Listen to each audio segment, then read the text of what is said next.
Assalamualaikum warahmatullahi wabarakatuh. Alhamdulillahirabbil alamin. Nahmaduhu wa nasta'inuhu wa nastaghfiruh wa na'udzu billahi min shururi anfusina wa min sayyiati a'malina. May yahdihillahu fala mudhillalah wa may yudhlilhu fala hadiyalah. Asyhadu an la ilaha illallah wahdahu la syarikalah wa asyhadu anna Muhammadan abduhu wa rasuluh la nabiyya ba'dah. Faqad qala Allah ta'ala fil Qur'anil Karim. A'udzu billahi minasyaitonir rajim. Bismillahirrahmanirrahim.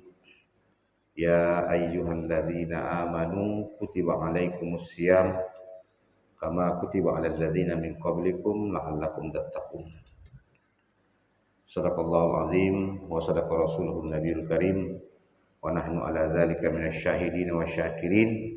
Alhamdulillahi rabbil alamin.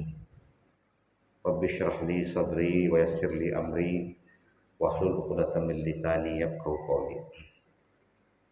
Bapak-bapak, ibu-ibu hadirin dan hadirat yang saya muliakan, di dalam ilmu tasawuf nikmat yang paling tinggi itu adalah nikmat iman. Nikmat yang paling rendah itu adalah nikmat harta. Jadi ketika orang yang mendapatkan nikmat iman, maka dia sudah meraih nikmat yang paling tinggi di dalam ilmu tasawuf. Dia mendapatkan harta yang banyak. Di dalam ilmu tasawuf itulah nikmat yang paling rendah. Di dalam ilmu ekonomi, nikmat yang tertinggi banyak harta. Di dalam ilmu kesehatan dan psikologi, nikmat yang tertinggi adalah kebugaran dan kesehatan jasmani dan rohani. Di dalam agama Islam ada 3 nikmat yang paling tinggi. Yang pertama adalah iman, kesehatan, dan kesempatan. Alhamdulillah, hari ini kita mendapatkan nikmat yang tertinggi itu. Karena tidak mungkin kalau kita tidak beriman, tidak sehat, dan tidak sempat datang sholat subuh yang cuacanya dingin, habis sahur kita ngantuk. Oleh karena itu, mari kita bersyukur kepada Allah Subhanahu wa taala atas nikmat yang diberikan kepada kita. Kenapa? Allah berjanji, la in syakartum la azidannakum wa la in kafartum inna adzabi lasyadid. Kamu mau makin sehat enggak? Kamu mau makin beriman enggak? Kamu mau makin diberikan kesempatan atau tidak? Maka syukuri kesehatan, keimanan, dan kesempatan itu. Kalau kita bersyukur terhadap keimanan kita, bersyukur kita terhadap kesehatan kita, kesempatan kita, Allah akan tambah. Contohnya, kita jaga diri kita dari makanan-makanan yang merusak. Itu cara mensyukuri kesehatan. Insya Allah semakin sehat. Kita jaga diri kita dari perbuatan-perbuatan maksiat. Insya Allah kita makin beriman. Kita perbanyak diri kita untuk mendengarkan ajaran-ajaran dan nasihat-nasihat agama. Insya Allah makin diberikan kesempatan. Kenapa? Karena agama itu sebenarnya sama dengan makanan. Seorang ahli gizi mengatakan bahwa agama itu seperti makanan. Jikalau agama itu, sholat itu sebuah kebutuhan, maka sesungguhnya dia akan dicari. Contohnya, kalau kita sudah terbiasa sarapan jam 8 atau jam 9, jam 10, kalau pada jam tersebut kita tidak sarapan, ada yang kurang rasanya. Mungkin perut kita rasa lapar.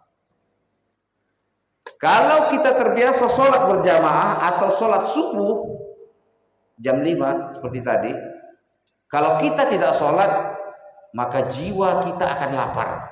ada rasa yang kurang. Jadi agama itu menjadi kebutuhan. Kenapa? Karena dia sama halnya seperti makanan. Kalau makanan untuk jasmani, agamanya untuk rohani. Bapak-bapak, ibu-ibu hadirin sidang jamaah subuh yang dirahmati oleh Allah Subhanahu wa taala. Orang yang tidak mensyukuri nikmat Allah biasanya menyia-nyiakan. Ketika dia menyia-nyiakan, maka dia akan dikurangi. Allah berkata, "Inna adzabila lasyadid." Selanjutnya selawat dan salam kepada baginda Rasulullah sallallahu alaihi wasallam. Allahumma shalli ala sayyidina Muhammad wa ala alihi sayyidina Muhammad. Fungsi dan tujuan salawat di dalam kehidupan kita itu sudah kita ketahui bersama. Pertama adalah kita mendapatkan pahala. Yang kedua, kita mendapatkan berkah. Yang ketiga, kita mendapatkan syafaat. Kemudian yang keempat, kita akan mendapatkan ketenangan jiwa. Yang kelima, kita akan diberikan kemudahan dalam segala urusan. Ini mumpung bulan suci Ramadan baru 2 hari. Apa kata baginda Rasulullah SAW? Ada 3 bulan yang penting di dalam tahun Hijriah. Yang pertama Sya'ban, yang kedua Rajab, yang ketiga Ramadan. Kata Nabi, Asy-Sya'ban syahrullah wa Rajab syahri wa Ramadan syahrul ummati. Bulan Sya'ban itu miliknya Allah. Bulan Rajab itu milik bulannya Nabi. Dan bulan Ramadan itu syahrul ummah. Syahrul ummati kata Rasulullah, adalah bulannya umatku. Kenapa? Karena di bulan Ramadan itu sesuai dengan artinya, ada namanya Ramadan, itu artinya membakar dosa, membakar kesalahan-kesalahan. Sebagaimana yang kita ketahui di dalam hadis Rasulullah SAW, "Man shoma Ramadhana imanan wa ihtisaban, ghufira lahu ma taqaddama min dzambihi." Siapa yang berpuasa di bulan Ramadan dengan keimanan dan penuh dengan perhitungan, maka akan dimaafkan oleh Allah Subhanahu wa taala dosa dan kesalahannya yang terdahulu. Di dalam surah Al-Baqarah itu ada beberapa ayat yang menceritakan tentang bulan suci Ramadan dan kita sudah masyhur, yaitu ya ayyuhalladzina amanu kutiba alaikumusiyam kama kutiba alal ladzina min qablikum la'allakum tattaqun. Ya ayyuhalladzina amanu, wahai orang-orang yang beriman, kutiba alaikumusiyam, diwajibkan kepada kamu berpuasa. Kutiba itu artinya ditetapkan, dituliskan. Wujiba, diwajibkan. Alaikum, kamu semua orang yang beriman. Kenapa? Karena di dalam rukun Islam itu ada namanya syahadat, ada namanya sholat.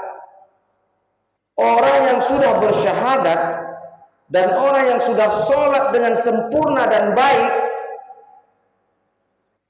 para ahli agama mengatakan insya Allah itu imannya sudah bagus, syahadatnya sudah bagus, sholatnya sudah sempurna, insya Allah imannya sudah bagus. Ketika iman sudah bagus, Allah panggil untuk melakukan ibadah puasa. Jadi kalau ada orang yang sholatnya tidak bagus, oke, syahadatnya bagus, tapi sholatnya tidak bagus, itu belum tentu mampu melaksanakan ibadah puasa dengan sebaik-baiknya. Kenapa? Karena di dalam ibadah puasa itu ada sholat tarawih, ada berjamaah, ada ini. Jadi kategori atau implikasi dari puasa itu, ketika orang imannya sudah bagus, yaitu sholatnya sudah bagus, syahadatnya sudah bagus, maka diwajibkan dia berpuasa. Ada 3 ibadah yang paling tua di dunia Pak Bu. Yang pertama adalah sholat, yang kedua adalah kurban, dan yang ketiga adalah puasa. Maka dibilang di sini, kama kutiba alal ladzina min qablikum, sebagaimana telah diwajibkan puasa orang-orang sebelum kamu. Nabi Adam alaihissalam kita kenal dengan puasa 3 hari, 13, 14, 15. Itu puasa Adam. Nabi Nuh itu puasanya setahun penuh ketika dia berada di kapal. Makanya Nabi Nuh dikatakan digelari oleh Allah Subhanahu wa taala abdan syakuran, manusia yang paling bersyukur, karena dia yang paling banyak puasanya. Bahkan di dalam sejarah melebihi Nabi Daud. Umurnya kurang lebih 300 tahun lebih. Itu puasanya Nabi Nuh. Kama kutiba alal ladzina min qablikum, sebagaimana umat-umat sebelum kamu berpuasa. Puasanya Nabi Yusuf ketika dia di dalam penjara. Puasanya Nabi Yunus ketika dia di dalam perut ikan, kemudian terdamparkan, lalu dia berbuka dengan buah-buahan yang sebesar labu. Puasanya Nabi Ibrahim ketika dia akan dimasukkan ke dalam api. Bahkan puasanya Nabi Ismail dan Nabi Yahya dan Nabi Zakaria, ada semua puasanya. Dan puasa kita umat Nabi Muhammad sallallahu alaihi wasallam. Kenapa puasa begitu penting? Di dalam hadis kursi dikatakan as-saumu li ana ajzibih. Puasa itu kata Allah untukku dan akulah yang akan membalas pahalanya. Sebagaimana kita ketahui, kalau ibadah puasa ini dia sudah gabungan antara dua elemen penting. Yang pertama adalah elemen jiwa, yang kedua adalah elemen jasmani. Kalau sholat mungkin waktunya cepat, kalau zakat mungkin kita hanya mengeluarkan habis itu selesai. Tetapi kalau puasa Pak Bu, dia ada rohani, ada jasmani. Makanya kalau orang yang tidak terbiasa puasa dari kecil sampai besar, dia akan sulit untuk melakukan ibadah puasa. Kenapa? Karena dia melatih diri. Di sana ada kejujuran, di sana ada amanah, di sana ada wara, di sana ada qanaah. Makanya sifat takwa itu, untuk mencapainya Allah jelas mengatakan di dalam Al-Quran, la'allakum tattaqun, puasa kamu akan jadi orang bertakwa. Kenapa? Karena takwa itu artinya hati-hati. Bahkan ada ulama yang mengatakan takwa itu memiliki 4 sifat. Amanah artinya jujur. Di dalam ibadah puasa kita harus jujur, bukan hanya sekedar jujur dengan orang, tetapi jujur kepada diri kita sendiri. Untuk mencapai jujur itu puasa mengajarkan kita amanah, jujur kan? Taat, takwa itu ada taat di situ. Di dalam ibadah puasa itu kita harus taat. Taat disiplin waktu, taat kapan berbuka, taat kapan sahur. Kemudian qanaah, qanaah itu di dalam puasa itu kita harus menerima ketentuan Allah, harus pasrah. Jadi nggak boleh protes-protes. Kalau kata Allah, hatta yatabayyanul haidul abyad minal haidil aswad, sampai jelasnya benang putih benang merah baru boleh makan. Nah, kemudian ada wara, kita harus merendahkan diri.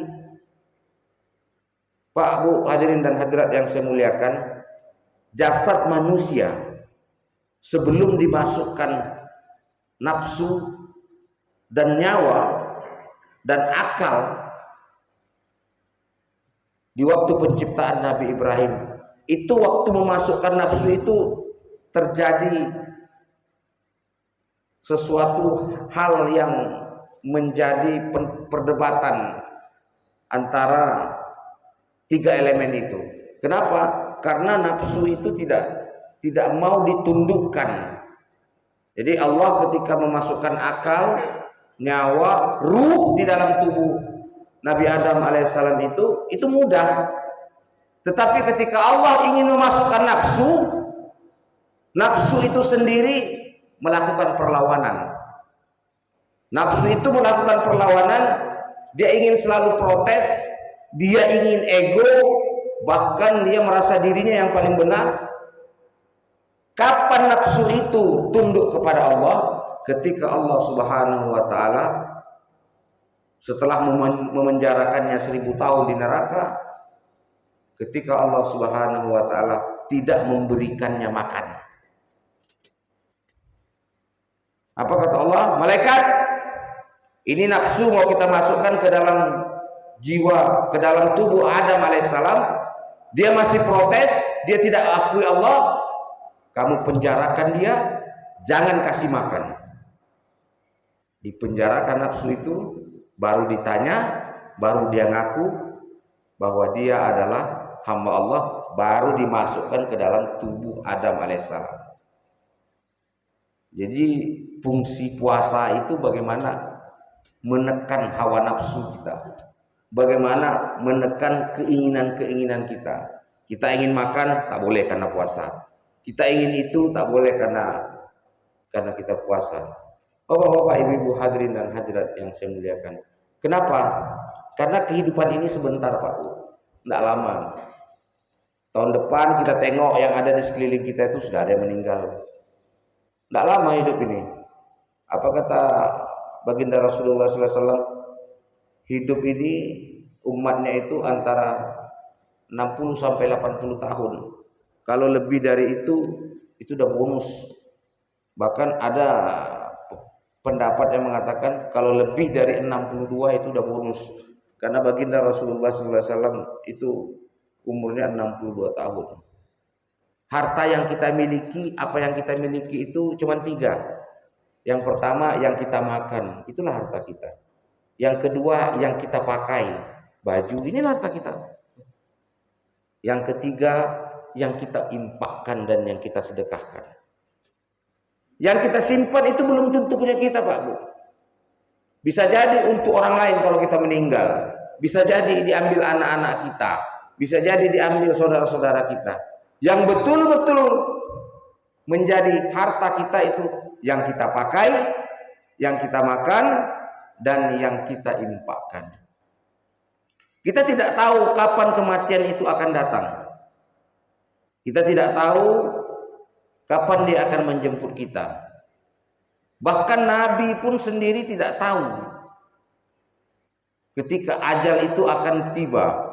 Namun demikian pas dia mau mati dia baru tahu. Begitu juga dengan nabi-nabi sebelumnya. Dia tidak tahu, tetapi ketika akan mati itulah baru dia akan tahu. Nah, bagaimana untuk menghadapi kematian ini? Bagaimana untuk memperpanjang kematian ini? Supaya kita tidak cepat. Salah satunya dengan puasa, Pak.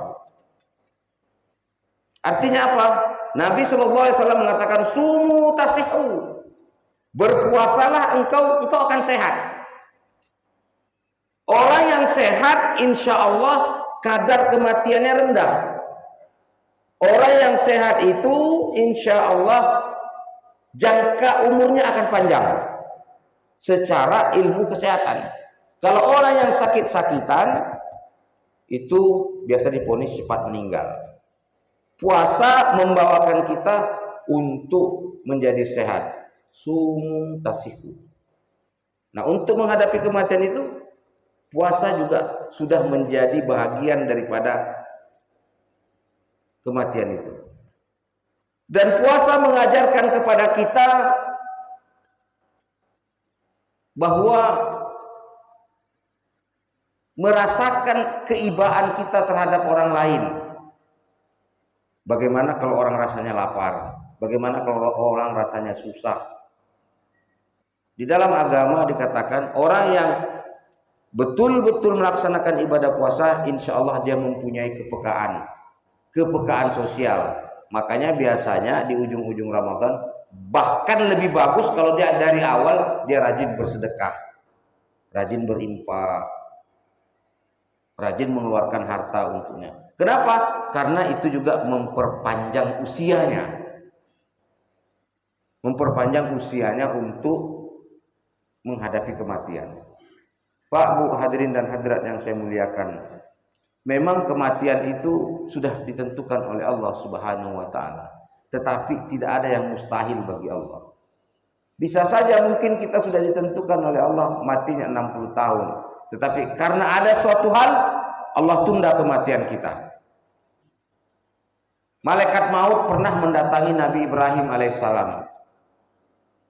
Kebetulan Nabi Ibrahim tengah duduk dengan seorang pemuda. Malaikat maut masuk bertamu, pemuda ini pulang. Jadi ditanya sama Nabi Ibrahim, apa tujuan datang ke sini? Mau nyabut nyawa siapa? Mau nyabut nyawa saya atau siapa? Apa kata malaikat maut?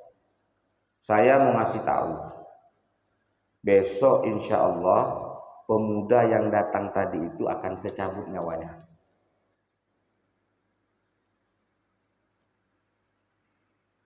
Itu aja, itu saja.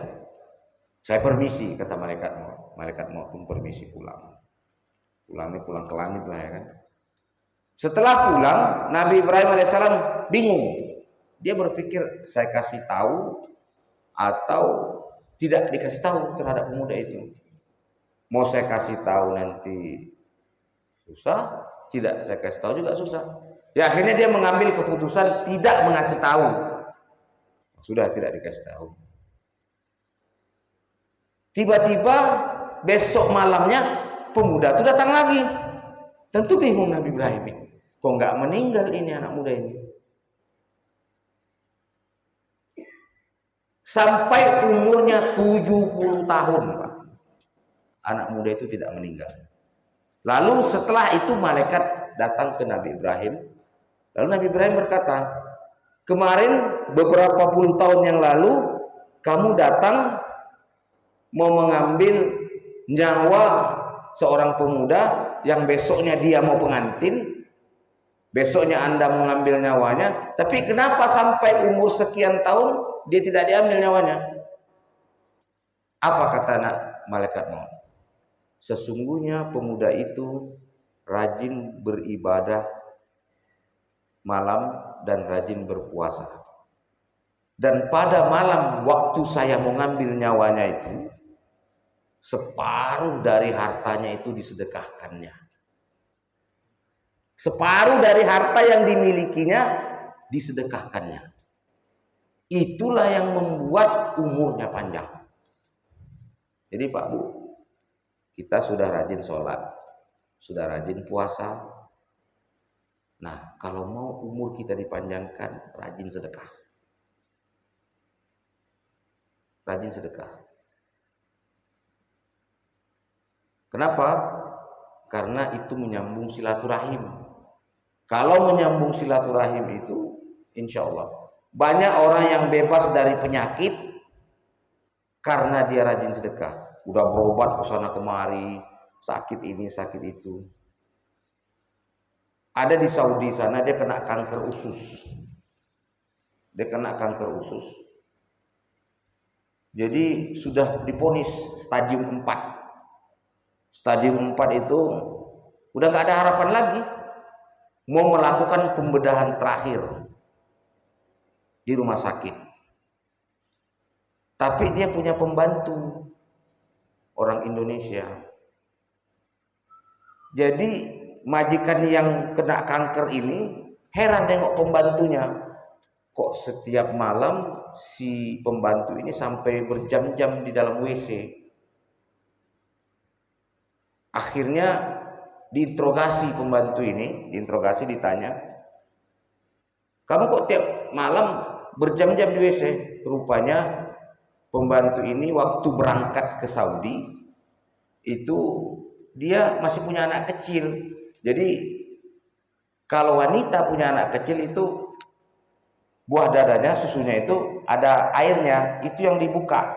Kalau nggak dibuka itu susunya itu, kalau dibuka air susu itu jadi penyakit. Si majikan ini yang kena kanker ini, yang kena kanker usus nih, apa katanya? Besok pagi kamu pulang ke Indonesia, ini gaji kamu selama 2 tahun, ini tiket kamu urus anak kamu. Seminggu setelah itu Pak Bu, ini kisah nyata ini. Seminggu setelah itu, orang yang sudah dikerja dengan dia baru beberapa hari, kontrak 2 tahun, dibayarnya gajinya, dikasihnya tiket, dikasih paspor, suruh pulang. Seminggu setelah itu jadwal jadwal operasi. Apa kata dokter? Ibu tidak jadi dioperasi. Tentu orang bertanya, kenapa?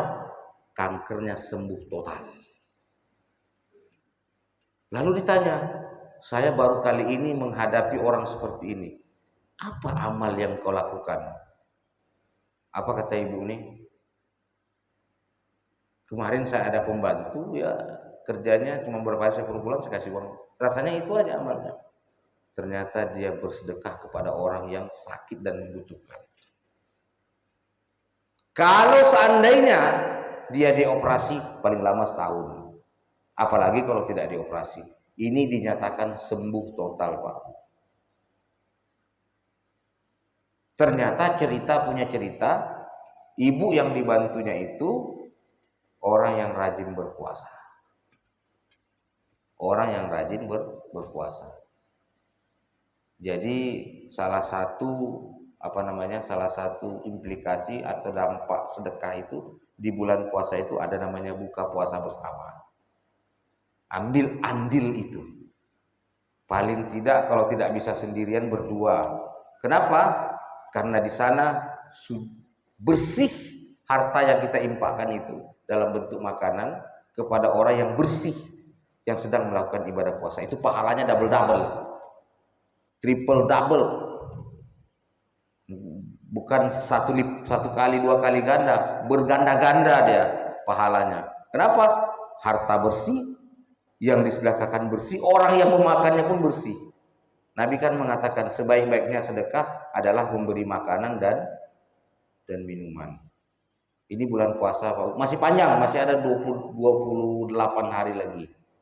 Mudah-mudahan tahun ini kita bisa selesai sampai pada tahun selanjutnya. Kenapa? Karena puasa ini adalah memang bulan puasa ini bulannya kita, belum lagi nanti di akhir Ramadan ada nuzul Quran, ada apa semua. Nabi juga mengatakan di dalam hadisnya, al jannatu mustaqatu ila arba'in nafarin. Surga itu mengharapkan, merindukan terhadap 4 golongan. Salah satu di antaranya was-shaimina fi syahri Ramadan. Sebelum itu watalil Quran, wa hafizul lisan, wa mutmi'ul ji'an. Ada dia.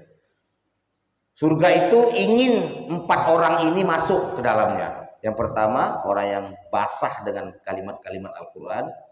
Kemudian yang kedua, yang menjaga lisan. Kemudian yang ketiga, yang memberi makan orang yang lapar.